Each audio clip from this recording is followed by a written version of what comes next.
तप्तजीवनं कविभिरीरितं कल्मषापं श्रवणमङ्गलं श्रीमदाततं भुवि गृह्णन्ति ये भूरिदा जनाः। শ্রী ভগবানের অশেষ কৃপায় আবার আমরা সমবেত হয়েছি শ্রী শ্রী রামকৃষ্ণ কথামৃত থেকে পাঠ এবং আলোচনার উদ্দেশ্য নিয়ে, এবং আমরা পড়ছি শ্রী শ্রী রামকৃষ্ণ কথামৃত 22শে অক্টোবর 1882 খ্রিস্টাব্দের ঘটনা থেকে। সেখানে ঠাকুর আমরা শেষ দিন শেষ করেছিলাম, সপ্তম পরিচ্ছেদ শুরু করেছিলাম, সপ্তম পরিচ্ছেদের কাজ আমরা শুরু করেছিলাম। সেখানে ঠাকুর বলছেন যে কবির দাসের নিরাকারের ওপর খুব ঝোঁক ছিল। কৃষ্ণের কথায় কবির দাস বলতো, ওকে কি ভজব। কারোর একজনের মাইক্রোফোন অন করা আছে, দয়া করে বন্ধ করুন। তার কথায় কি ভজব। গোপীরা হাততালি দিত আর উনি বানর নাচ নাচতেন সহাস্যে। আমি সাকারবাদীর কাছে সাকার, আবার নিরাকারবাদীর কাছে নিরাকার। মণি বলছে, যার কথা হচ্ছে তিনিও, অর্থাৎ ঈশ্বরও যেমন অনন্ত তেমনি আপনিও অনন্ত, আপনার অনন্ত খুঁজে পাওয়া যায় না। শ্রীরামকৃষ্ণদেব বলছেন, তুমি বুঝে ফেলেছ কি জানো, সব ধর্ম একবার করে নিতে হয়, সব পথ দিয়ে চলে আসতে হয়। খেলার ঘুঁটি সব ঘর না পার হলে কি চিকে ওঠে? ঘুঁটি যখন চিকে ওঠে তখন আর তাকে কেউ ধরতে পারে না। এটির কথা বলছেন তিনি। তাকে যদি কেউ চিনে ফেলে তিনি বাড়ি খুশি হন। আমরা বিগত দিন উদাহরণ দিয়েছিলাম, ঠাকুর তখন কাশীপুর উদ্যানবাটিতে আছেন, ভীষণ কষ্ট পাচ্ছেন গলার ক্যান্সারে, এবং তুরীয়ানন্দজিকে তিনি বলছেন কথা প্রসঙ্গে, দেখ বড় কষ্ট। তখন তুরীয়ানন্দজি হরিপ্রসন্ন তাকে দেখতে গেছেন, তিনি বললেন, কোথায় কষ্ট? আমি তো দেখছি আপনি বেশ আনন্দে আছেন। আপনি তো দেখছি আনন্দে আছেন। ঠাকুর খুব আনন্দ প্রকাশ করলেন, বললেন, সারা ধরে ফেলেছে রে। এই যে আমাদের কষ্ট এবং পরম পুরুষের কষ্ট, এ দুটো সম্পূর্ণ আলাদা। আমরা শরীরের কষ্টের সঙ্গে আমাদের আত্মাকে এমনভাবে জড়িয়ে ফেলি যে আমরা যখন শরীরের কষ্ট পাই আমাদের সমস্তটা কষ্ট পেতে থাকে। তারা আত্মস্বরূপকে সম্পূর্ণ আলাদা করে দেখে। শরীর তার ভোগান্তির ভোগ করে, তিনি তার কোনো রকম কষ্ট অনুভব করতে পারেন না। মহাপুরুষ মহারাজ শেষের দিকে খুব হাঁপানির কষ্ট পাচ্ছিলেন। তাকে একদিন ডাক্তার দেখতে এলেন। আগের দিন তাকে খবর দেওয়া হয়েছে যে তার মহাপুরুষ মহারাজের অবস্থা খুব খারাপ হয়েছে, ভীষণ শ্বাসকষ্ট হচ্ছে, তাকে যেন তিনি অবশ্যই দেখে যান। তিনি যখনই দেখলেন, তাকে দেখতে গেলেন, জিজ্ঞেস করছেন, আপনি কেমন আছেন?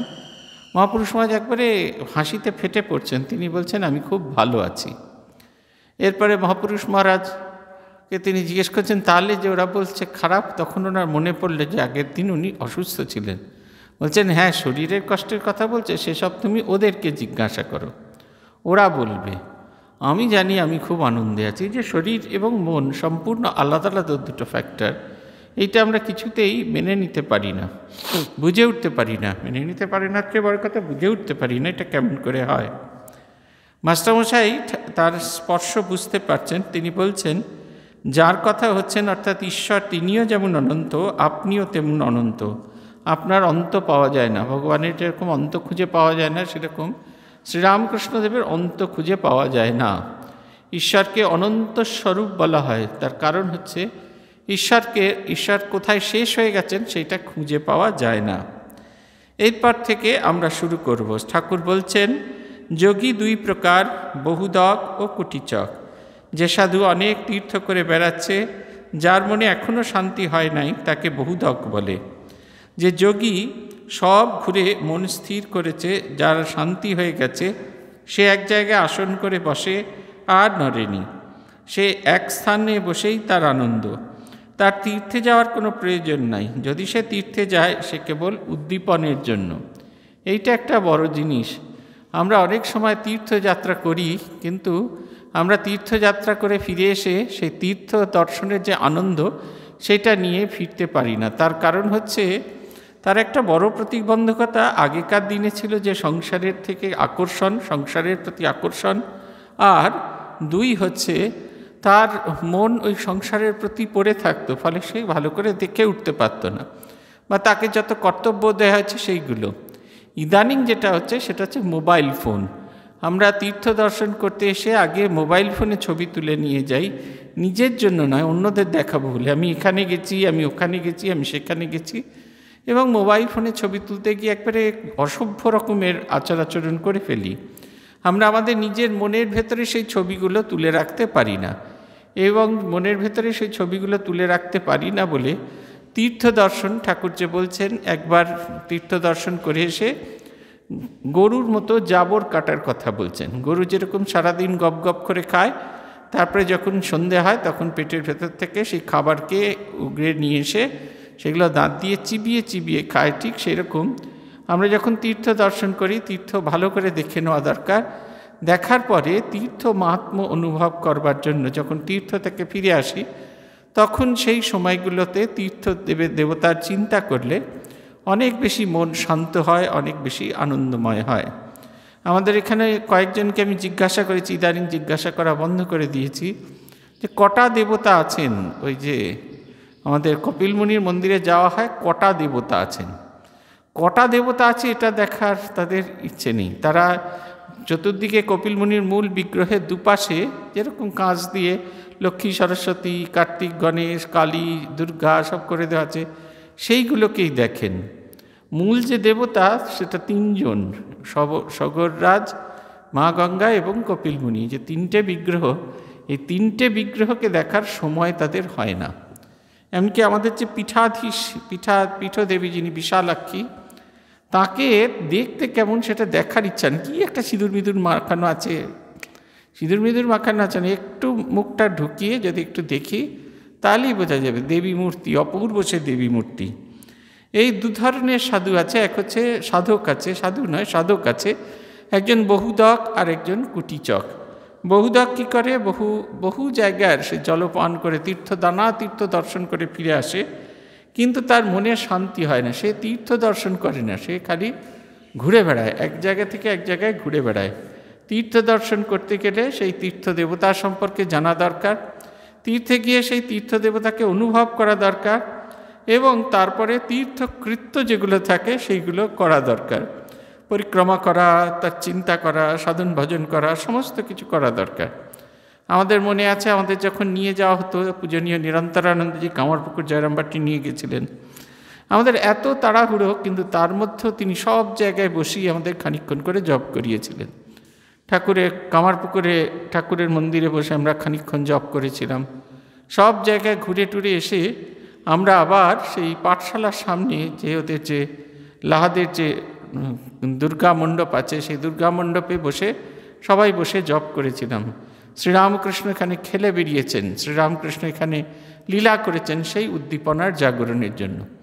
আমরা যেমন পুরনো মন্দিরে জয়রামবাটিতে যেরকম আমরা মায়ের মন্দিরে আমরা জপ ধ্যান প্রার্থনা করেছি, তেমনি তিনি আমাদের সঙ্গে করে পুরনো মন্দিরেও নিয়ে গেছিলেন।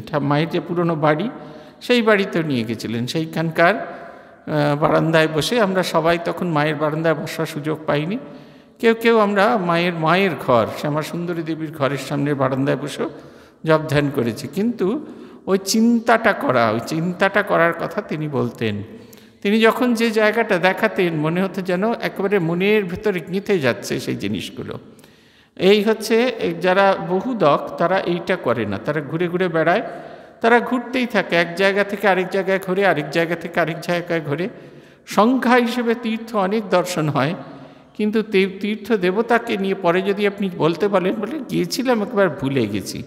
আমাদের বেশিরভাগ ক্ষেত্রেই এই অবস্থাটি হয়, আমরা তীর্থ দেবতাকে হৃদয়ে বহন করে আনতে পারি না, সেই কারণে আমাদের মনে শান্তি হয় না। কিন্তু কুটিচককে না, যে সব ঘুরে ফিরে এক জায়গায় যার ধারণা হয়েছে ঈশ্বর আর কোথাও নেই, আমি যেখানে আছি সেইখানেই যদি আমি তাকে অনুভব করার চেষ্টা করি, তাহলে অবশ্যই তাকে আমি অনুভব করতে পারবো। এই বোধটা যার ভেতরে জেগেছে, তার আর আলাদা করে ইষ্ট দর্শন বা তীর্থ দর্শন করার কোনো প্রয়োজন হয় না। তিনি মাঝে মাঝে তীর্থ দর্শন করতে যান, কেন না উদ্দীপন, তার ভেতরের যে উদ্দীপনা, ঈশ্বরের যেখানে যাচ্ছেন সেই যে উদ্দীপনা, সেই উদ্দীপনাটা জাগরণের জন্য। যে কোনো জায়গায়, যে কোনো তীর্থ মন্দিরে যাবেন, গেলে আপনার ভেতরে সেই উদ্দীপনা জাগ্রত হয়। দক্ষিণেশ্বরে যখন আপনি দর্শন করলেন, আপনি পুজো নাও দিতে পারেন, মাকে প্রণাম করে একটা ধারে যদি চুপটি করে দাঁড়িয়ে থাকেন, দেবীকে দর্শন করেন, আপনার মনের ভেতরে উদ্দীপন হতে থাকবে। ঠাকুর বলছেন, আমার সেই সব সময় আমার সব ধর্ম একবার করে নিতে হয়েছিল, হিন্দু, মুসলিম, খ্রিস্টান, আবার শাক্ত, বৈষ্ণব, বেদান্ত এইসব পথ দিয়ে আসতে হয়েছে। দেখলাম সেই এক ঈশ্বর, তার কাছেই সকলেই আসছে ভিন্ন ভিন্ন পথ দিয়ে। এইটা যতক্ষণ না পর্যন্ত অনুভূতির রাজ্যটা পাকা হচ্ছে, ততক্ষণ পর্যন্ত কিন্তু আমরা এই কথাটি বলতে পারি না। এই কারণে অনুভূতির রাজ্যটা পাকা হওয়া দরকার, যে সবার ভেতরে ঈশ্বর বিরাজ করছেন এবং সব কিছুর ভেতরে সেই ঈশ্বরীয় ভাব কাজ করছে, এটা অনুভব করা দরকার। আপনাদের বলেছিলাম, আমরা যখন ট্রেনিং সেন্টারে ছিলাম তখন একটি গ্রন্থ আমাদের পড়তে বলা হয়েছিল, দুটি গ্রন্থ, এক The Way of a Pilgrim আর পিলগ্রিমস প্রগ্রেস। একটি ছেলে, সে অল্প বয়সে, সে ফিজিক্যালি হ্যান্ডিক্যাপ, আর তার ছোট ভাই দুর্দান্ত। তার দাদু ঠাকুমা সেই ছোট ছেলেটিকে, যে ফিজিক্যালি হ্যান্ডিক্যাপ, প্রত্যেক রবিবার চার্চে নিয়ে যেত। চার্চে গিয়ে সে শুনতো ফাদার বলছেন যে, হে ঈশ্বর, তুমি সব জায়গায় বিরাজ করছো, আমাকে এটা অনুভব করবার শক্তি দাও, তুমি সব কিছুর মধ্যে আছো, আমাকে এটা অনুভব করবার শক্তি দাও। ছোট ছেলেটা ছোট থেকে বড় হয়েছে এই কথাটা শিখে। তারপরে সে ছেলে যখন বড় হলো, তার বিয়ে থা হলো, তার ভাই উচ্ছৃঙ্খল হয়ে গেছে দেখে তার দাদু তাদের সমস্ত সম্পত্তি সেই বড় ছেলের নামে লিখে দিলেন। একদিন এরকম একটি সানডে সার্ভিসে তিনি চার্চে গিয়েছেন, ফিরে এসে দেখলেন তার কাঠের বাড়ি সম্পূর্ণ ভস্মীভূত, আর সেই কাঠের বাড়ির ভেতরে তার সম্পদ সব নষ্ট হয়ে গেছে। মারা গিয়েছেন তার দাদু ঠাকুমা এবং তার স্ত্রী, সবাই পুড়ে মারা গেছেন। এই জগৎ সংসারে কোনো বন্ধন আর তার রইল না। তিনি একটা ন্যাপস্যাকে দুটি গ্রন্থ নিয়ে হাঁটা দিলেন, একটি হচ্ছে বাইবেল, অপরটি হচ্ছে ফিলোকালিয়া। ফিলোকালিয়া হচ্ছে বিভিন্ন যে খ্রিস্ট সন্ত আছে তাদের অনুভবের গল্প, তারা কীরকমভাবে ভগবানকে অনুভব করেছেন সেই অনুভবের গল্প আছে। এই নিয়ে তিনি যাত্রা করলেন এক প্রান্ত থেকে আরেক প্রান্ত। পথে কোথাও খেতে যদি কারুর শস্য রক্ষা করার জন্য যে কাজ, চাকরি, সেই টেম্পোরারি চাকরি করলেন, শস্য উঠে গেল, তার চাকরি চলে গেল, আবার তিনি আরেক যাত্রা করলেন। যেখানে যার কাছে থাকেন তিনি খানিকটা খেতে দেন এবং অবসর সময় তিনি বাইবেল পড়েন এবং ফিলোকালিয়া পড়েন।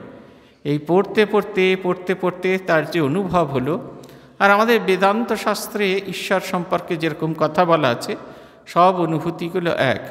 পূজনীয় শিবমানন্দজি গ্রন্থটি আমাদের পড়তে বলেছিলেন এবং বলেছিলেন, দেখবি পড়লে মনে হবে যে এই জগৎ সংসারে সবাই সেই একই কথা বলছে। ঠাকুর যে বলছেন না যে সব শেয়ালের একরা, এই সবাই সেই একই কথা বলছেন, শুধু আমরা ভিন্ন ভিন্ন পথ, ভিন্ন ভিন্ন মতকে অতিক্রম করে যাচ্ছি। তীর্থে গেলাম, তা একবার ভারী কষ্ট হতো। কাশীতে সেজবাবুদের সঙ্গে রাজাবাবুদের বৈঠকখানায় বসেছিলাম।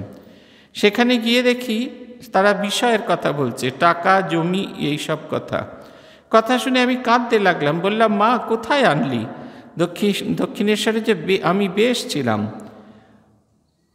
বৈরাগে দেখলাম সেই পুকুর, সেই দুর্বা, সেই গাছ, সেই তেঁতুল পাতা, কেবল তফাৎ পশ্চিমের লোকেরা ভুসির মতো বাহ্য। ঠাকুর ও মনির হাস্য। এটা বলছেন যে তীর্থযাত্রা করতে গিয়ে সেখানেও যদি সেই একই জিনিসের গল্প করেন তাহলে কিন্তু হবে না। একজন দিদিমণির কথা বলেছিলাম, তীর্থ করতে এসেছিলেন, বলেছিলেন আমি সংসারের সমস্ত বন্ধন কাটিয়ে এসেছি। দুপুরবেলায় শুনছি তিনি তার কর্তাকে বলছেন যে পোস্ত আছে, আলু পোস্ত, বেশ গরম করে নেবে। আর বলছেন বিকেলবেলা চা খাওয়ার সময় বলছেন যে মশারিটা টাঙিয়ে নেবে, নাহলে মশা কামড়াবে তোমাকে। এই যে ফিরে এসেছি, আমার সংসারকে ত্যাগ করে এসেছি, কিন্তু শুধু শরীরটা এসেছে, মনটা আমার ওইখানেই পড়ে আছে। ওরকম করলে হবে না। এবং মনটা যদি ওখানে পড়ে থাকে তো সে তীর্থেই যাই আর যেখানেই যাই সেখানে বসে বসেই আমরা গল্প করব। আমি বিশেষ করে বলি, আমাদের দিদি খুব রাগ করেন, আমাদের নাগের বাজারের দিদি। সেইখানে ক্লাস শেষ হয়ে গেল, মানে 1-1.5 মিনিটও হলো না, মানে বই খাতাগুলো গোছানো হয়নি, কিন্তু তারপরে হুন করে কথা শুরু হয়, তারপরে কচর কচর, তারপরে একবারে চিৎকার, সবাই একে অপরের সঙ্গে গল্প করছে। এই যে এতক্ষণ ধরে 1 ঘন্টা ধরে আমরা মায়ের কথা নিয়ে চর্চা করছিলাম, সেই চর্চাটা আমাদের মনের ভেতরে আর থাকে না। যেমন শূন্য হৃদয়ে এসেছিলাম, সেরকম শূন্য হৃদয়ে ফিরে যাই। বহুবার চেষ্টা করেছি, ধমক দিয়েছি, বকুনি খেয়েছি, আমি সকলের কাছে খারাপ হয়ে গেছি, কিন্তু তাদের স্বভাবটা বদলানো যায়নি। ঠাকুর বলছেন যে রাজাবাবুদের সঙ্গে মথুরবাবু সেই জমি জায়গা ব্যবসা এইসব নিয়ে কথা হচ্ছে। খুব দুঃখ করেছিলেন তিনি, মাই কোথায় নিয়ে এলি, আমি তো সেই দক্ষিণেশ্বরে ছিলাম, সেখানে ভালো। বিচার করে দেখলেন যে বাইরে যে এসেছেন কোনো আলাদা কিছু আছে, গাছপালার একটু কিন্তু সাইজ আলাদা, আর ঠাকুর তার স্পেশাল অবজারভেশন বলেছেন। তীর্থে যেটা হয় সেটার কথা এবার ঠাকুর বলছেন তবে তীর্থে উদ্দীপন হয় বটে। মথুরবাবুর সঙ্গে বৃন্দাবন গেলাম। মথুরবাবুর বাড়ির মেয়েরাও ছিল, হৃদয়ও ছিল। কলিয় দমন ঘাট দেখবা মাত্র উদ্দীপন হলো। আমি বিহ্বল হয়ে যেতাম। হৃদে আমায় যমুনার সেই ঘাটে ছেলেটির মতো নামাতো। যমুনার তীরে সন্ধ্যার সময় বেড়াতে যেতাম। যমুনার চড়া দিয়ে সেই সময় গোষ্ঠ হতে গরু ফিরে আসতো। দেখামাত্র আমার কৃষ্ণের উদ্দীপন হলো। উন্মত্তের ন্যায় আমি দৌড়তে লাগলুম, কই কৃষ্ণ কৃষ্ণ কই, এই বলতে বলতে। পালকি করে শ্যামকুণ্ড রাধাকুণ্ডের পথে যাচ্ছি। গোবর্ধন দেখতে নামলাম। গোবর্ধন দেখামাত্র একেবারে বিহ্বল। দৌড়ে গিয়ে গোবর্ধনের উপরে দাঁড়িয়ে পড়লুম, আর বাহ্য শূন্য হয়ে গেলাম। তখন ব্রজবাসীরা গিয়ে আমায় নামিয়ে আনে। শ্যামকুণ্ড রাধাকুণ্ড পথে সেই মাঠ আর গাছপালা, পাখি, হরিণ এইসব দেখে বিহ্বল হয়ে গেলাম। চক্ষের জলে কাপড় ভিজতে লাগলো। মনে হতে লাগলো, কৃষ্ণরে সবই রয়েছি, কেবল তোকে দেখতে পাচ্ছি না। পালকির ভিতর বসে কিন্তু একবারটি কথা কইবার শক্তি নাই। চুপ করে বসে হৃদে পালকির পেছনে আসছিল। পেয়ে তাদের বলল, খুব হুঁশিয়ার। উদ্দীপনের কথা বলছে। ভগবানের লীলাস্থল আমরা যখন দর্শন করি, তখন লীলাস্থল দর্শন করে আমাদের হৃদয়ে উদ্দীপনা হয়, ভগবানের কথা আমাদের মনে পড়ে। এবং যখন আমরা ভগবানের কথা আমাদের মনে আসে, তখন আমরা ধীরে ধীরে সেই ভগবানের কথা যখন আমাদের মনে পড়ে, তখন আমরা ভগবানের সেই লীলা চিন্তা করতে থাকি। আমরা যদি ওইভাবে দেখি, তাহলে দেখবেন ভীষণ সুন্দর দেখা হবে। বেলুড় মঠ আমাদের দেখানো হয়েছিল। মায়ের মন্দিরের পেছন দিকে যে দুটো গাছ আছে, সেই দুটো গাছের মধ্যে কোনো একটা গাছে ঠাকুর এসে নৌকা বেঁধেছিলেন। বেলুড় মঠের যে ঘাটটি আছে, যে বেলুড়ে যেখানে লঞ্চ এসে থামে, সেটির নাম হচ্ছে কাঠগোলার ঘাট। এই কাঠগোলা ছিল কাপ্তেন উপাধ্যায়, তার কাঠগোলা। ঠাকুর এই মায়ের যে মন্দির আছে তার পেছনের যে জায়গাটা, সেইখানটা আগে ওভাল শেপের জায়গা ছিল। সেইখানে নৌকা বেঁধে ওই পথ দিয়ে আমাদের যেটা ঘাটের দিকে যাচ্ছে, পুরনো মঠের দিকে যাচ্ছে, ইন্ডিয়ান গেস্ট হাউসের সামনে দিয়ে যাচ্ছে, ওই রাস্তা দিয়ে কাঠগোলার ঘাট দিয়ে তিনি গিয়েছিলেন। আমাদের বলা হয়েছিল, দেখানো হয়েছিল, এইভাবে গিয়েছিলেন। পুরো মঠ দেখানো হচ্ছে, নতুন মন্দির, তার দরজা, তারপর কোন ইয়েতে কী আছে। এই করতে করতে আমরা যখন পুরনো মন্দিরে আমাদের নিয়ে যাওয়া হলো, অপূর্ব সেই স্মৃতি। মনে হচ্ছে যেন দরজার পাশে মহাপুরুষ মহারাজ একদিকে বাবুরাম মহারাজ বসে আছেন, আর এই পাশের যে ঘরটা, ওটা মহাপুরুষ মহারাজ যে জিনিসপত্র আছে, আদতে সেটা ঠাকুরের শয়নঘর ছিল। তা আমাদের পূজনীয় বিমলাত্মানন্দজি বলছিলেন এরকম করে, যখন ওই আমরা স্বামীজির ঘর এবং ঠাকুরের পুরনো মন্দিরের মাঝখানে যে গ্যাংওয়েটা, ওই পথ দিয়ে স্বামীজি শেষবারের মতো হেঁটে গিয়েছিলেন জীবিত অবস্থায়। গান গাইতে গাইতে গিয়েছিলেন, শ্যামা মা কি আমার কালোরে, কালো রূপে দিগম্বরী হৃদি পদ্ম কলে আলোরে। ওই পথ দিয়ে তিনি ফিরে যাচ্ছেন। এরকমভাবে যদি বেলুড় মঠকে দেখা হয়, এরকমভাবে যদি যে কোনো তীর্থস্থানকে চিন্তা করা হয়, তার স্মৃতি থেকে যায় অনেক বছর অবধি। এর জন্য আগে থেকে প্রস্তুতি নেবার দরকার হয়। আমাদের যে স্মৃতি, তখন বাস্তবের সাথে স্মৃতিটি মিলে, তখন সেটি যেন জীবন্ত জাগ্রত হয়ে যায়। আমরা হয়তো সেই সময় নাও থাকতে পারি, কিন্তু জীবন্ত জাগ্রত হয়ে যায়। এই কারণে লীলার পুনরাভিনয়, পুনর্চিন্তন এটি খুব জরুরি। তিনি বলছেন যে পালকি করে রামকুণ্ড, রাধাকুণ্ড, শ্যামকুণ্ড যাচ্ছি। গিরি গোবর্ধন দেখা মাত্র এক ছুটে, সেই গিরি গোবর্ধন দেখা মাত্র শ্রীকৃষ্ণের উদ্দীপন হয়েছে, তিনি ওপরে চলে গিয়েছেন। আবার বলছেন যে মথুরবাবুর সাথে বৃন্দাবনে গেলেন, সেখানে সেই তার তীর্থে তীর্থে কলিয় দমন ঘাট, যেখানে কলিয় দমনকে তিনি নাগকে তিনি বধ করেছিলেন, সেখানে উদ্দীপন হলো।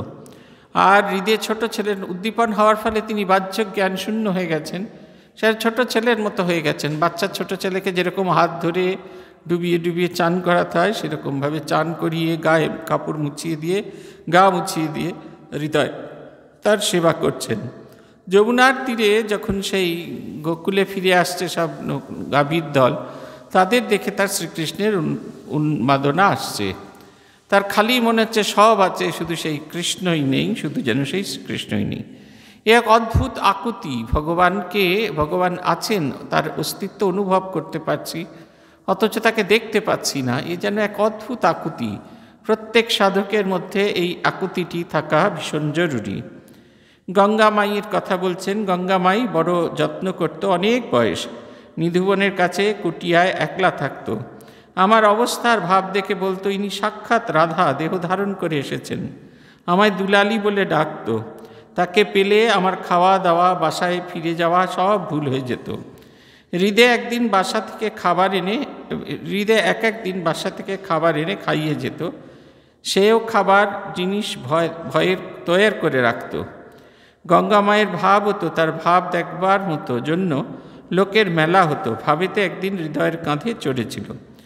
গঙ্গা মায়ের কাছ থেকে চলে আসবার ইচ্ছা ছিল না। সব ঠিকঠাক, আমি সিদ্ধ চালের ভাত খাবো, গঙ্গা মায়ের বিছানা হবে ঘরের একদিকে, আমার বিছানা ওদিকে হবে, সব ঠিকঠাক। হৃদে তখন বললেন, তোমার এত পেটের অসুখ কে দেখবে? গঙ্গামাই বললে, কেন, আমি দেখব, আমি সেবা করব। হৃদে এক হাত ধরে টানে আর গঙ্গামাই আরেক হাত ধরে টানে। এমন সময় মাকে মনে পড়ল। মা সেই একলা দক্ষিণেশ্বরের কালীবাড়িতে নবতে, আর থাকা হলো না। তখন বললাম, না, আমায় যেতে হবে। বৃন্দাবনের বেশ ভাবটি। নতুন যাত্রী গেলেই ব্রজ বালকেরা বলতে থাকে, হরি বলো, গাঁঠরি খোলো। এইটা হচ্ছে কথা। গঙ্গামাই খুব বড় সাধিকা ছিলেন, তিনি রাধার ভাবে ভাবিতা ছিলেন। সেই কারণে শ্রীরামকৃষ্ণকে দেখে তিনি দুলালি বলে ডাকতেন, দুলারি মেয়ে। আমরা বাংলায় যে খুকি বলি, সেই খুকি শব্দটি হিন্দি এখানে। রাধারানীকে তারা তাদের মেয়ে বলে মনে করতেন, সেই কারণে দুলারি বলে ডাকতেন। তিনি বলতেন, দুলারি। তার কাছে তিনি তাকে নিয়ে রাখার ব্যবস্থা করেছিলেন। দুজনে হাত ধরে টানছেন, বর্ণনা আছে, দুজনেরই হাত ধরে টানছেন। ঠাকুরের খুব কষ্ট হচ্ছে দেখে গঙ্গামাই ছেড়ে দিলেন। আমরা আমাদের প্রিয়জনদের ছেড়ে দিই, কারণ আমরা মনে করি আমাদের কষ্টর চেয়েও তাদের কষ্টটা খুব বেশি। আমরা ভুলে যাই আমাদের সন্তানরা যখন বাইরে পড়তে যায় তখন আমাদের কত কষ্ট হয়, কিন্তু সন্তানের আনন্দে, সন্তানের খুশিতে আমরা সেই কষ্ট দুঃখটিকে অতিক্রম করি। এইবারে বৃন্দাবনের মানুষের কীরকম পরিবর্তন, কথার কীরকম, ভাবের পরিবর্তন হবার ফলে কথার কীরকম পরিবর্তন। বলছেন, নতুন যাত্রীরা গেলে ব্রজবালকরা বলে, হরি বলো, গাঁঠরি খোলো। ভগবানের নাম মুখে করো এবং আস্তে আস্তে প্রস্তুত হও। সঙ্গে যা যা নিয়ে এসছেন সেই সব খুলে এবার প্রস্তুত হও। সাধক এসেছো তুমি সাধনা করতে, যদি বেশিক্ষণ গাঁটরির বন্ধ থাকে তাহলে তো হবে না। নিজের যে প্রয়োজনীয় কাজ সেগুলো চটপট করে সেরে ফেলে ভগবানের নাম করতে হবে। আমি দেখেছিলাম বদ্রিকাশ্রমে সব মানুষ একে অপরকে নারায়ণ বলে সম্বোধন করছেন, এত সুন্দর লেগেছিল। আমাদের এখানে মংস কোয়ার্টারে আমরা সাধুদের সঙ্গে কথা বলবার সময় জয় রামকৃষ্ণ কথাটা বলি। কাউকে ডাকতে যাচ্ছি এরকম বলি, জয় রামকৃষ্ণ সুনাম মহারাজ। যিনি উত্তর দিচ্ছেন তিনিও বলছেন জয় রামকৃষ্ণ মহারাজ। এই প্রতি কথার ভেতরে একটা শ্রীরামকৃষ্ণ নাম করার, এটা আমাদের একটা প্রবণতা এখানে তৈরি হয়েছে। আমরা এই অভ্যাসটা তৈরি করেছি। বেলা 11টার পর ঠাকুর শ্রীরামকৃষ্ণ মা কালীর প্রসাদ গ্রহণ করিলেন। মধ্যাহ্নে একটু বিশ্রাম করিয়া বৈকালে আবার ভক্তদের সঙ্গে কথাবার্তায় কাটাইতেছেন। কেবল মধ্যে মধ্যে একাধবার প্রণবধ্বনি বা হা চৈতন্য নাম উচ্চারণ করিতেছেন। ঠাকুর বাড়িতে সন্ধ্যার আরতি হইল। আজ বিজয় শ্রীরামকৃষ্ণর কালীঘরে আসিয়াছেন। আজ বিজয়া শ্রীরামকৃষ্ণ কালীঘরে আসিয়াছেন। মাকে প্রণামের পর ভক্তেরা তাহার পদধূলি গ্রহণ করিলেন। রামলাল মা কালীর আরতি করিতেছেন। ঠাকুর রামলালকে সম্বোধন করিয়া বলিতেছেন, ও রামলেলো, কই রে? মা কালীর কাছে সিদ্ধি নিবেদন করা হইয়াছে। ঠাকুর সেই প্রসাদ স্পর্শ করিবেন, সেই জন্য মা কালী রামলালকে ডাকিতেছেন। আর ভক্তদের সকলকে একটু দিতে বলছেন। দুর্গাপুজোর বিজয়া দশমীতে প্রণাম করা হলে সবাইকে সিদ্ধি দেওয়া হয়। সেই সিদ্ধির শরবত তৈরি হয়েছে, সেই শরবত সকলকে দেবার কথা বলছেন। এখন আমরা শুরু করব নতুন পরিচ্ছেদ, অষ্টম পরিচ্ছেদ। দক্ষিণেশ্বরের মন্দিরে বলরামাদির সঙ্গে বলরামকে শিক্ষা, লক্ষণ, সত্য কথা, সর্বধর্ম সমন্বয়, কামিনী কাঞ্চনী মায়া। মঙ্গলবার অপরাহ্ন 24শে অক্টোবর, 8ই কার্তিক 1289, শুক্লা ত্রয়োদশী। বেলা 3টে-4টে হইবে। ঠাকুর খাবারের তাকের নিকট দাঁড়াইয়া আছেন। বলরাম ও মাস্টার কলকাতা হইতে এক গাড়িতে আসিয়াছেন ও প্রণাম করিতেছেন। প্রণাম করিতে বসিলে ঠাকুর হাসিতে হাসিতে বলিতেছেন, তাকের ওপর খাবার নিতে গেছিলাম, খাবারে হাত দিয়েছি, এমন সময় টিকটিকি পড়েছে, আর অমনি ছেড়ে দিয়েছি। সকলের হাস্য। শ্রীরামকৃষ্ণ বলছেন, হ্যাঁ গো, সব মানতে হয়। এই দেখো না রাখালের অসুখ, আমারও হাত পা কামড়াচ্ছে। হলো কি জানো, আমি সকালে বিছানা থেকে উঠবার সময় রাখাল আসছে মনে করে অমুকের মুখ দেখে ফেলেছি। সকলের হাস্য। হ্যাঁ গা, লক্ষণ দেখতে হয়। সেদিন নরেন্দ্র এক কানা ছেলে এনেছিল, তার বন্ধুর চোখটা সব কানা নয়। যাই হোক, আমি ভাবলাম এ আবার কি ঘটালে। আর একজন আসে, আমি তার জিনিস খেতে পারি না। সে অফিসে কর্ম করে, তার 20 টাকা মাইনা, আর 20 টাকা কি মিথ্যা বিল লিখিয়ে পায়। মিথ্যা কথা কয় বলে সে এলে বড় কথা কই না। হয়তো 2-4 দিন অফিসে গেল না, এইখানে পড়ে রইল। কি জানো, মতলব যে যদি কারুকে বলে কয়ে দেয়, তাহলে অন্য কোথাও কর্মকাজ হয়। এটার কথা হচ্ছে, তিনি বলছেন যে এই সবগুলো মানতে হয়। অনেকে মানে না, কিন্তু ঠাকুর যেহেতু হাঁচি টিকটিকি সব মানেন, তাই তার এই আচরণটি অত্যন্ত আকর্ষণীয়। তিনিও মানছেন। আমরা এখানে দেখি আমাদের একবারে নিডার ড্রাইভাররা যারা যায়, তারা সব কিছুতে খুব নিডার, তাদের কোনো রকম ভয় টয় করে না। কিন্তু রাস্তা দিয়ে যদি একখানি বেড়াল চলে যায়, বা সঙ্গে সঙ্গে তাদের হয়ে গেল। কেউ দেখি ক্রস কাটে, কেউ কাঁচে চুমু খায়, এরকম নানা রকমের তার আচরণ। কেউ হাত জোড় করে প্রণাম করে, কেউ থেমে যায়, খানিক বাদে আবার যাত্রা শুরু করলো। এই রকম এগুলো মানতে হয়। আসলে এই জিনিসগুলো আমাদের মনকে ডিস্ট্র্যাক্ট করে, আমাদের মনকে আমাদের যে ধ্যেয় বস্তু তার থেকে সরিয়ে দেয়। যে জিনিসটা চিন্তা করছি সেই জিনিস থেকে সরিয়ে দেয়। তাই সব যদি সুলক্ষণযুক্ত না হয়, তাহলে এরকমটি হয়। ঠাকুর এবার বলছেন সত্যতার কতটা প্রয়োজন আছে। বলছেন 40 টাকা রোজগার করে, তার 20 টাকা সে মাইনে পায়, আর 20 টাকা ফলস ভাউচার রেইজ করে সে পায়। যেহেতু মিথ্যা কথা লিখে সে টাকা রোজগার করে, তাই সে জিনিসপত্র নিয়ে এলেও ঠাকুর তার সঙ্গে কথা বলতে পারেন না। ঠাকুর সত্যস্বরূপ, তিনি সত্য ভিন্ন, কোনো কিছুতে তার কোনো আঁট নেই, তাই ঠাকুর তার সঙ্গে কথা বলতে পারেন না। বলরামের বংশ পরম বৈষ্ণব। বলরামের পিতা বৃদ্ধ হইয়াছেন, পরম বৈষ্ণব। মাথায় শিখা, গলায় তুলসীর মালা, আর হস্তে সর্বদাই হরিনামের মালা জপ করিতেছেন। ইহাদের উড়িষ্যায় অনেক জমিদারি আছে, আর কোঠরে শ্রী বৃন্দাবনে অন্যান্য অনেক স্থানে শ্রী রাধাকৃষ্ণের বিগ্রহের সেবা আছে, অতিথিশালা আছে। বলরাম নতুন আসিতেছেন, ঠাকুর গল্পচ্চলে তাহাকে নানা উপদেশ দিতেছেন। শ্রীরামকৃষ্ণ, সেদিন অমুক এসেছিল, শুনেছি নাকি?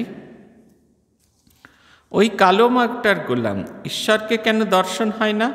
কামিনী কাঞ্চন মাঝে আড়াল হয়ে রয়েছেন, আর তোমার সম্মুখে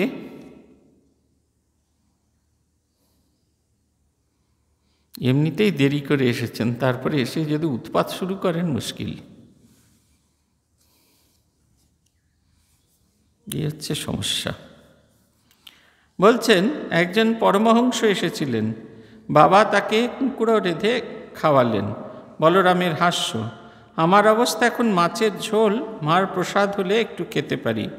মার প্রসাদ মাংস এখন পারি না, তবে আঙুল করে একটু চাখি, পাছে মা রাগ করেন। এই বলরামের পরিবারের কথা বলছেন। বৈষ্ণব বংশ, মালায় আছে তার বাহ্যিক যে ভেক সেটি আছে। বলছেন মাথায় শিখা, গলায় তুলসীর মালা, হস্তে সর্বদাই হরিনামের মালা করছেন। এই নিরন্তর স্মরণ মনন, নিরন্তর সাধন ভজন, এটা সাধকের জীবনের একটা অন্যতম অঙ্গ। এই সেদিনকে পড়ছিলাম একটি লেখা, সেই লেখায় বলা হচ্ছে একজনকে প্রশ্ন করছেন সাধুকে, আপনি সদা সর্বদা জপ ধ্যান করেন কেন? ভারী সুন্দর তার উত্তর হলো এই, ভগবান আমাকে সবসময় স্মরণ করেন, আমি তাকে কেন স্মরণ করব না? আপনার কিছু রাখার থাকলে রেখে যান ঝুড়িতে, ওই পাশ দিয়ে এসে। শুধু কেউ কথা বলবেন না নিজেদের মধ্যে। বলছেন ভগবান আমাকে সর্ব অবস্থায় আমাকে দেখেন, ভগবান আমাকে সর্ব অবস্থায় আমায় স্মরণ মনন করেন। তিনি যখন আমাকে সর্বাবস্থায় স্মরণ মনন করেন, তখন আমি তাকে স্মরণ মনন করব না কেন? এটা কথা।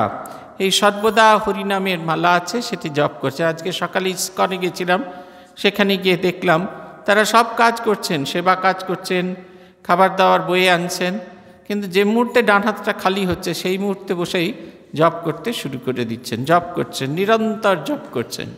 নিরন্তর জপ করা এটা একটা অভ্যাসে পরিণত হলে তখন ভগবানের সঙ্গে কথা বলা, ভগবানের কথা চিন্তা করা অনেক বেশি সহজসাধ্য হয়ে যায়। কিছু বলবেন? বাস, ঠিক আছে, এখানে নয়, এখানে ঠিক আছে, হয়েছে তো, হয়েছে। মন্দিরের মধ্যে ঠাকুর প্রণাম, ঠিক আছে, ক্লাস চলছে এখন, যান।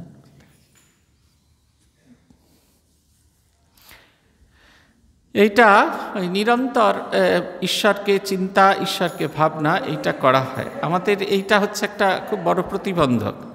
যখনই আমাদের কেউ কিছু করছে তখন সেটা আমরা চাই আমাদের কথাগুলো বলে নিতে চাই, আমাদের কথাটা বলে ক্লিয়ার হয়ে যেতে চাই, ফাঁকা হওয়ার ওরকম নয়। এইটা দেখলাম যে তেনারা জপ ধ্যান করছেন এবং সমস্ত কাজকর্ম করছেন। গেস্ট হাউসে বুকিং দিচ্ছেন, কেউ ভান্ডারে গিয়ে কাজ করছেন। ডান হাতটা খালি হওয়া মাত্র, তার গলাতে সেই জপের মালা রয়েছে, কিন্তু ডান হাত খালি হওয়া মাত্র তিনি জপ করছেন। একজন আমাদের নিয়ে গিয়ে মন্দির, তাদের নবনির্মীয়মান মন্দিরটি দেখাতে নিয়ে গেলেন।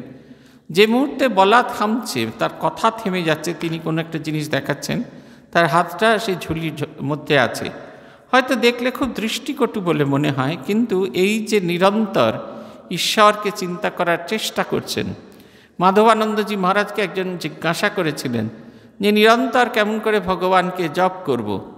মাধবানন্দজি তখন সাধারণ সম্পাদক, তার টেবিলের উপর একটা ফর্ম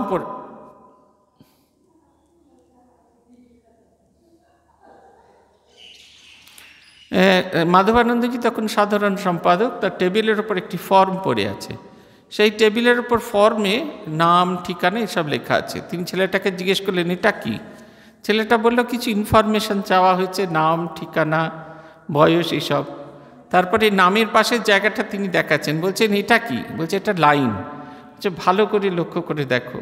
ভালো করে সে তুলে নিয়ে লক্ষ্য করে দেখছে এটা ঠিক লাইন নয়, পরপর পরপর কতগুলো ডট আছে। ডটগুলো দূর থেকে দেখে একটা লাইন বলে মনে হচ্ছে, কিন্তু সবকটা পরপর পরপর একটা ডট। তিনি বলছেন যে নিরন্তর ঈশ্বরকে ডাকা ওই এর বড় লাইনটা তৈরি করে দেয়, বড় লাইনটা তৈরি করতে দেয়। এই যে আমরা যখন নিরন্তর ঈশ্বরকে ডাকার চেষ্টা করি, নিরন্তর ভগবানকে ডাকার চেষ্টা করি, তখন আমাদের ওই যে ওই অভ্যাসগুলো, আমাদের একবার জপ করার পরে আবার প্রথম দিকে একটু চেষ্টা করতে হয়, তারপরে আর চেষ্টা করতে হয় না। যখনই আমরা ভগবানকে ডাকি তখন পরের বার আবার তার নাম করবার ইচ্ছাটা আমাদের ভেতর জাগিয়ে যায়। ওই রকম বারবার বারবার বারবার বারবার ওই ইচ্ছাগুলো জাগ্রত হতে হতে হতে হতে একটা সময় একেবারে আমি না চাইতেই একেবারে নিরবচ্ছিন্নভাবে ঈশ্বরের সঙ্গে আমাদের সংযোগ তৈরি হয়ে যায়। তাই বলছেন যে ওই তিনি সর্বদা জপ করেন। কোঠারে বৃন্দাবনে অনেক জমিদারি আছে। সেদিন অমুক এসেছিল, শুনেছে নাকি কালো মাগটার গোলাম, ঈশ্বরকে কেন দর্শন হয় না? কামিনী কাঞ্চন মাঝে আড়াল হয়ে রয়েছে। আর তোমার সম্মুখে কি করে সেদিন ও কথা বললে যে আমার বাবার কাছে একজন পরমহংস এসেছিলেন, বাবা তাকে কুঁকড়ো রেঁধে খাওয়ালেন। বলরামের হাস্য। আমার অবস্থা এখন মাছের ঝোল মার প্রসাদ হলে একটু খেতে পারি, মার প্রসাদী মাংস এখন খেতে পারি না, তবে আঙুল করে চেখে একটু চাখি, পাছে মা রাগ করেন। অনেক সময় আমরা ভগবানকে ডাকছি, অথচ আমাদের আচরণগুলো ভক্তদের মতো হয় না। ভক্তদের মতো কখনোই হয়ে ওঠে না। নরেন্দ্রপুরে দীক্ষা হয়েছিল, পূজনীয় স্বামী স্মরণানন্দজি মহারাজের কাছে একজন দীক্ষা নিতে এসেছেন, এবং দীক্ষা যেই শেষ হয়ে গেল, দীক্ষার প্রথম গুরু পূজার আগে অবধি শেষ হয়ে যাওয়ার পর মহারাজ একটু ব্রেক দিতেন যাতে ভক্তরা একটু ফল প্রসাদ খেতে পারে। তার মাঝখানে মহারাজ একটু বাথরুম থেকে আসতেন, তারপরে গুরু পূজা শুরু হতো। ভক্তরা বেরিয়ে আসছেন, প্রথমে মায়েরা বেরিয়ে আসছেন, সকলকে প্রসাদ দেওয়া হচ্ছে, তারপরে বাবারা বেরিয়ে আসছেন, তাদেরও প্রসাদ দেওয়া হচ্ছে। ভদ্রলোক দীক্ষার ঘর থেকে বেরিয়ে বললেন, হুরে কি আনন্দ, আজ থেকে রামকৃষ্ণ মিশনের যত গেস্ট হাউস আছে সব জায়গায় থাকবার আমার অধিকার হয়ে গেল। এই দীক্ষাটা হচ্ছে তার কাছে এইটা। সবাই অবাক বিস্ময়ে তার দিকে তাকিয়ে আছেন। এত জোরে কথাটা বলে ফেলেছেন যে সকলের অ্যাটেনশন ড্র করেছেন। বলার পর তিনি বুঝে গেছেন যে একটা খুব বোকার মতো কাজ হয়ে গেছে। কেউ কোনো কথা বলছেন না, কিন্তু সবাই এক দৃষ্টিতে তাকিয়ে আছেন। ভগবানকে পাবো কি না পাবো সেটা তো অনেক পরের কথা, কিন্তু ভগবানকে একটা প্রথাসিদ্ধভাবে ডাকবো, তাই আমরা এই দীক্ষা গ্রহণ করি বা দীক্ষার অনুষ্ঠানে সংযুক্ত হই। সেইখানে মোটামুটিভাবে সবারই লক্ষ্য একই থাকে। সেইখানে একজন মানুষ অন্য লক্ষ্য নিয়ে এসেছেন, এটা দেখেই তারা বড় অবাক হচ্ছেন। পরবর্তীকালে ভদ্রলোক খুব দুঃখ প্রকাশ করেছিলেন, বলছে আমি মনের আবেগে বলে ফেলেছি, কিন্তু বলেছিলেন এটা বলাটা আমার ঠিক হয়নি। এই যে আমাদের মনে একরকম মুখে আরেক রকম থাকে, এই কারণে আমাদের ভগবান লাভ করা হয় না।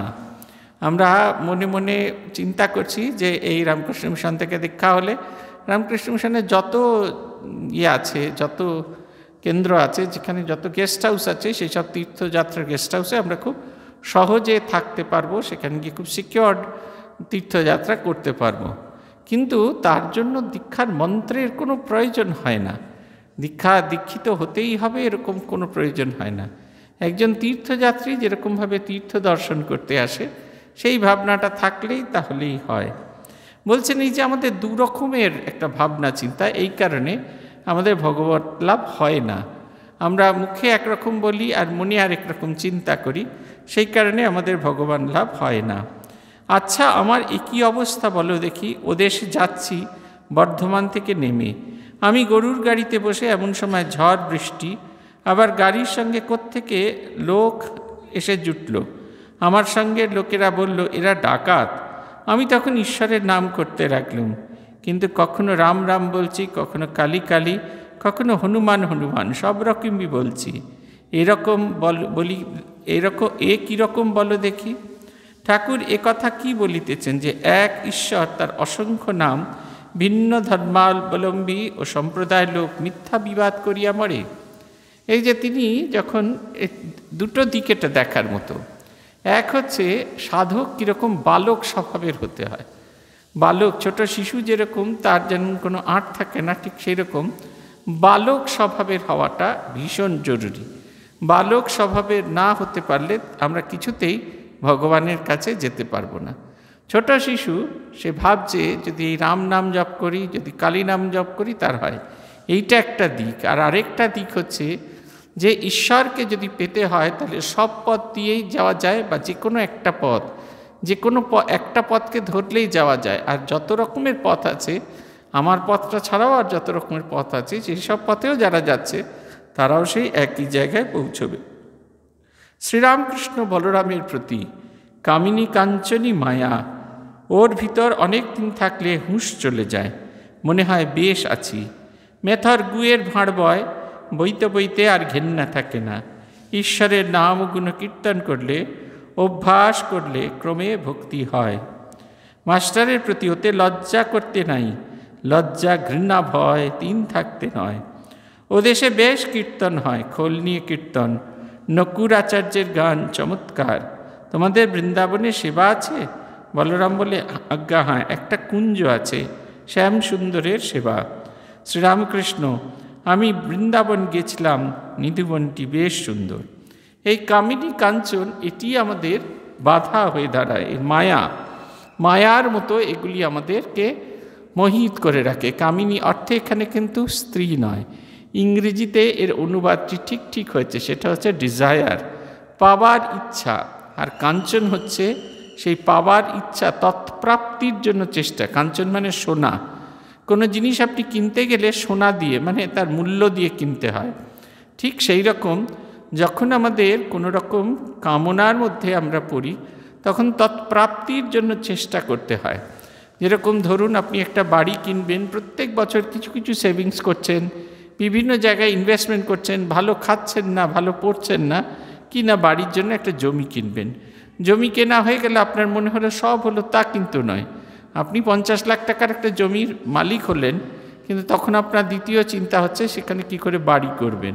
একতলার একটা ঘর, একতলার একটা ঘর, দুটো ঘর, তিনটে ঘর, বাথরুম সব হয়ে গেল, একবারে ইটের খাঁচা তৈরি হলো। তখন আপনার চিন্তা হতে থাকে যে কেমন করে প্লাস্টার করবেন।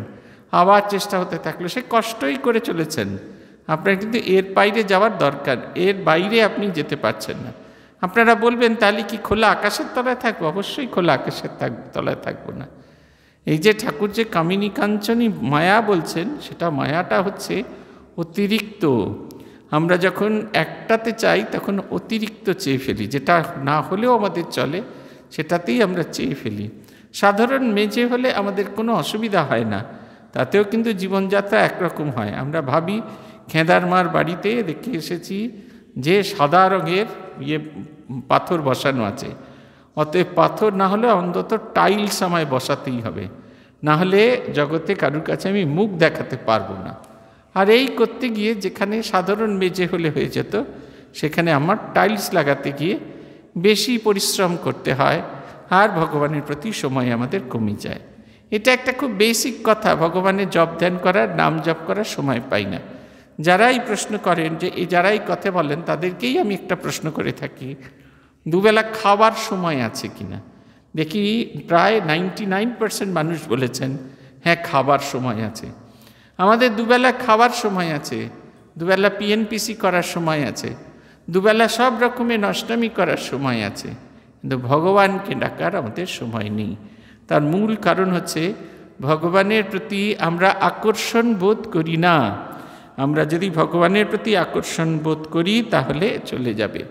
বলছেন ম্যাথর, আগেকার দিনে যে খাটা পায়খানা ছিল, একটা বড় মাটি, বিশাল বড় মাটির পাত্র থাকতো, সেইটা প্রায় যখন ভর্তি হয়ে যেত ম্যাথরকে খবর দেওয়া হতো, ম্যাথর মাথায় করে সেই এটা নিয়ে যেত। নিয়ে যাওয়ার সময় ভীষণ দুর্গন্ধ, তার ওপর কতদিনের মল জমা পড়ে আছে, তারপরে সেটা যাওয়ার সময় এপাশ ওপাশ গায়ে পড়ছে।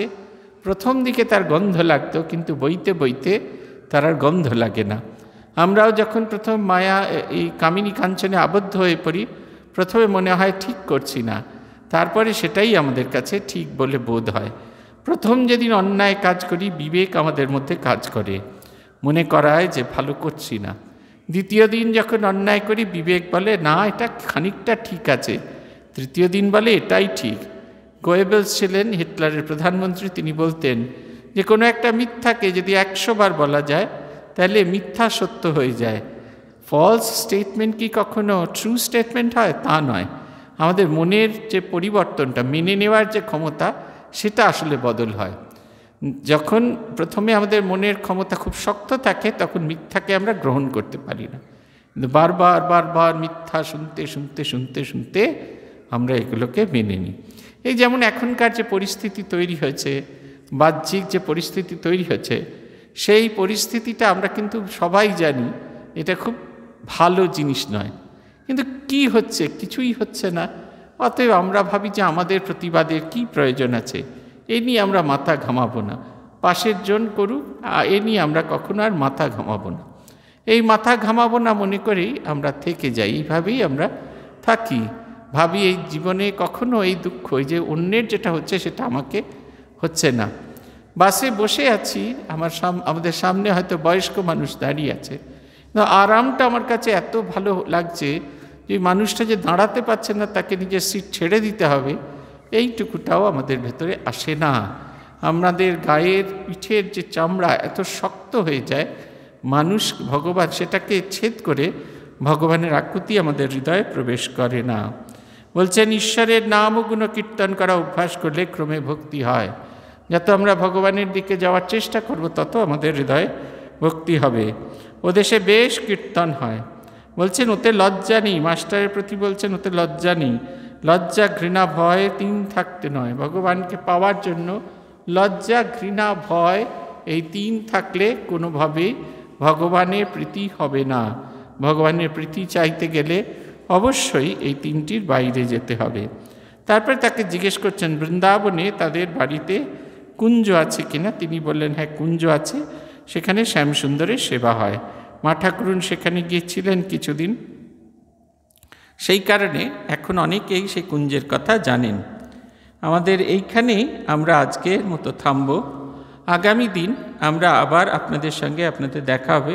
মাঝখানে 22 তারিখ দেখা হবে না, 29 তারিখে আপনাদের সঙ্গে দেখা হবে। সেদিন ক্লাসের সময় একটু এগিয়ে আসবে, কারণ 31 তারিখে আমাদের এখানে স্বামী ব্রহ্মানন্দজি মহারাজের জন্মতিথির দিন নতুন যে বিদ্যার্থী আসে তাদের বিদ্যার্থী ব্রত হোম হয়। সেই ব্রত হোম যারা করেন ক্লাস 5-এর নবাগত ছাত্ররা, তাদের ক্লাস হয় 4 দিন ধরে। ওই 29 তারিখে আমাদের সেই ক্লাসটি আছে এবং সেই কারণে 4টের বদলে 3:45 থেকে ক্লাস হবে। 15 মিনিট আমরা এগিয়ে থাকবো, 3:45 থেকে 4:30 অবধি। আজ এই পর্যন্ত।